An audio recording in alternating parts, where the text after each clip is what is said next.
আসসালামু আলাইকুম সবাইকে। সবাই কেমন আছেন? আলহামদুলিল্লাহ, আমিও ভালো আছি। আজকে তো আরও অনেক বেশি হ্যাপি। দেশে যাই না, প্রায় 9 বছরের মতো হয়ে গেছে ইটালিতে আসছি। যাওয়া হয় না আসলে বিভিন্ন সমস্যার কারণে। তো যাই হোক, আলহামদুলিল্লাহ আমার শ্বশুর আসছেন বাংলাদেশ থেকে। তো বাংলাদেশ থেকে কী কী নিয়ে আসছেন ভাবলাম আপনাদের সাথে শেয়ার করি।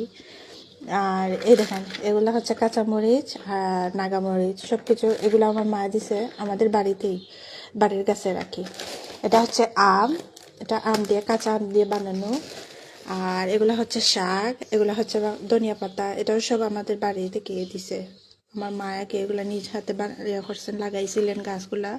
আমাকে দেখেন জ্বর সইতে দিছে লাগানোর জন্য। তো ট্রাই করবো দেখি হয় কি না। এটা হচ্ছে শিমের বিচি, এরপরে জায়গায় ওনার মেয়ের জামাইকে দিছে আচার। কাঁঠালের বিচি আছে, কাঁঠালের বিচি আমার খুব পছন্দের একটা খাবার আর কি। সো আমি যে জায়গায় থাকি আর কি, ওই জায়গায় পাওয়া যায় না অ্যাভেলেবল। সো আমার মাকে বলছিল আমাকে দেওয়ার জন্য। এগুলা হচ্ছে আমরা, সুপারি আছে। এগুলাও আমার গাছের, আমার মার হাতের গাছের লাগানো আর কি। আর ওইদিকে আছে লেবু, আরো আছে আরো অনেক কিছু। তো আসলে ভালো লাগে দেশের এগুলা। যাই হোক না কেন, দেশের খাবার দেখলে বা পাইলে অনেক, মানে অনেক একটা আনন্দ লাগে, কি বলবো, বলে বোঝাতে পারছি না।